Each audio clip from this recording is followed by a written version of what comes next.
Pak Kiat, ini sebagai pengusaha sebenarnya juga punya punya isu yang sama ya? Pernah nggak ada upaya untuk mencoba membongkar, mencoba untuk mencari solusi sehingga pungli semacam ini tidak menjadi keterusan atau jadi budaya gitu? Ya, memang tadi yang dikatakan Mas Agus sudah jelas sekali ya, Hmm. tapi kan itu dari perspektif pengemudi. Hmm. Kalau kita kan lebih yang banyak di belakang layar gitu. Hmm. Jadi Hmm.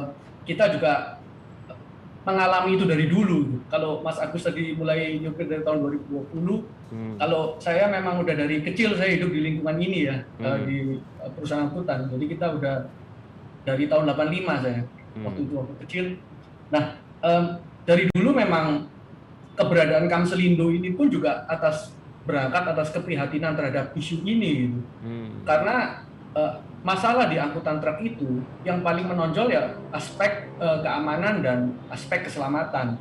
Hmm. Kita sering mengalami masalah-masalah kecelakaan, masalah tadi kan salah satunya pungli ya, Ya. pungli, premanisme, pembajakan, bajing lompat itu masih sejumlah rentetan masalah yang masih terjadi sampai saat ini gitu. Hmm. Nah, jadi itu kalau saya rasa kita berangkatnya justru kita membentuk perkumpulan ini untuk mencari solusi yang lebih permanen terhadap permasalahan pungli dan premanisme yang ada di jalan. Kita perlu bedakan loh ya, pungli itu kan dilakukan sama orang di atas kewenangannya gitu ya. Ya. Itu bisa dari unsur pemerintah, bisa unsur swasta, tapi ketika dia berada di lingkungan tertentu dan melayani masyarakat, contohnya saya kasih contoh aja kayak di depo gitu ya, itu bisa dilakukan sama teman-teman di sektor swasta juga karena memang mereka melayani masyarakat. Tapi ya tadi itu kebanyakan masalah di pungli itu dilakukan sesuatu untuk dibuat tidak nyaman sehingga memberikan sejumlah uang. Tapi memang semua itu takes two to tango ya. Betul. Artinya ada yang menerima, ada yang memberi. Ya, ada yang memberikan ya. Ada yang memberikan. Saya nggak bisa pungkiri ya kalau dari unsur pengusaha sendiri.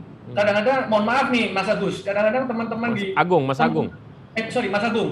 Kadang-kadang teman-teman pengemudi itu juga asal kasih gitu. Itu yang jadi keprihatinan kita juga ya. Okay. Tapi memang kalau kita bicara tentang beberapa daerah, saya coba tarik agak lebih luas ya. Karena kita ini kan mulai dari mobil berangkat sampai mobil bongkar. Aktivitas kita ini kan dari sejak mobil itu berangkat dari garasi sampai kembali ke garasi. Ya.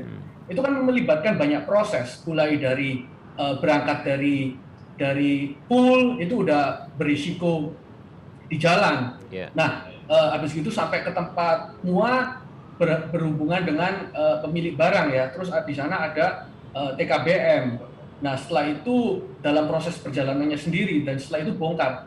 Kalau kita bicara di tempat bongkar di beberapa daerah itu biaya bongkar muatnya juga luar biasa mahal gitu.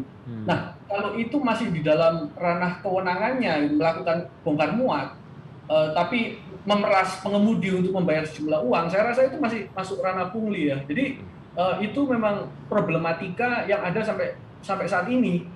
Nah, beberapa waktu lalu kan Presiden pernah menegur juga ini. Saya ingat temannya Mas Agung itu, Mas Agus Yuda jalan dari Sidoarjo waktu itu. Saya juga kenal baik sama Mas Agus. Ditanggapi lah waktu itu sama Pak Wakapolri ya. Pak Presiden menerima, diundang Pak Wakapolri pada waktu itu.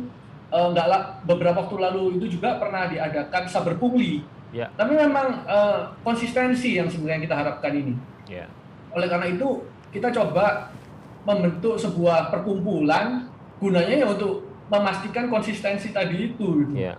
Banyak kritik juga yang disampaikan jika seandainya institusi yang namanya cyber pungli itu efektif, seharusnya keluhan-keluhan yang disampaikan Mas Agung ke Pak Presiden kemarin tidak terjadi. Dan cyber pungli itu dicanangkan tahun 2016 sebagai inisiatif yang dilakukan oleh Presiden untuk menghalau upaya-upaya pungli.